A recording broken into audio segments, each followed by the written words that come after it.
My dear student, মই মৃত্যাক আসামলৈ তোমালোকক স্বাগতম জনাইছো। আজি তোমালোকৰ মাজলৈ মই ক্লাস 4 পাঠ নম্বৰ 17 বিদ্যাধন মহাধন এই কবিতাটিৰ মই প্ৰশ্নবোৰ আলোচনা কৰি লিখি দিছো, তোমালোকে চাবা। কবিতাটি লিখিছে কবি ধনাই বৰা। অতি চমুকৈ উত্তৰ দিয়া। ক নম্বৰ কি কৈছে? কি ধন চুৰেও চুৰ কৰিব নোৱাৰে। আমি জানো কি যে বিদ্যাধন কি চুৰেও চুৰ কৰিব নোৱাৰে। তোমালোকে চাবা, টকা পইচা যিমান সম্পত্তি আছে কি চুৰে বা কি তোমাৰ আত্মীয়জনে কি ভগাই ল'ব পাৰিব, কিন্তু তোমাৰ যিটো বিদ্যা অৰ্জন কৰিবা যেতিয়া সেই বিদ্যাত কি কোনেও কি চুৰ কৰিব নোৱাৰে বা ভগাই ল'ব নোৱাৰে। কি ধন চুৰেও চুৰ কৰিব নোৱাৰে, আমি কি লিখিম বোলে বিদ্যাধন চুৰেও চুৰ কৰিব নোৱাৰে। খ নম্বৰ, দান কৰিলেও শেষ নোহোৱা ধনবিধ কি? লিখিবা কি বিদ্যাধন।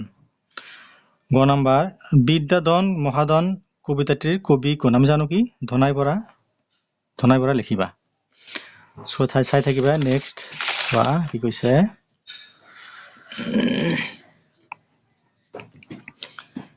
বিদ্যাধনৰ 4টা গুণ উল্লেখ কৰা। লিখিবা, এনেকে লিখিবা যে কি বিদ্যাধনৰ 4টা গুণ তলত উল্লেখ কৰা হ'ল। নম্বৰ 1, বিদ্যাধনক চুৰে চুৰ কৰিব নোৱাৰে। নম্বৰ 2, বিদ্যাধনক ভাই ভাগিয়ে ভাগ কৰি ল'ব নোৱাৰে।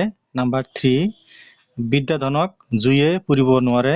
নম্বৰ 4, বিদ্যাধনক দান কৰিলেও শেষ নহয়, বৰঞ্চ ইয়াৰ মান বৃদ্ধিহে হয়। নিশ্চয় বুজিলা।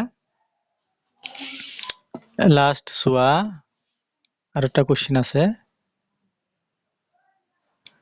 বিদ্যাধনক কিয় মহাধন বুলি কোৱা হৈছে? কি বিদ্যাধনক মহাধন বুলি কোৱা হৈছে কাৰণ এই ধনক কোনেও চুৰ কৰিব নোৱাৰে। পৰিয়ালৰ কোনো মানুহেই ইয়াক ভাগ কৰি ল'ব নোৱাৰে। বিদ্যাধনক অগ্নিয়ে পুৰিব নোৱাৰে।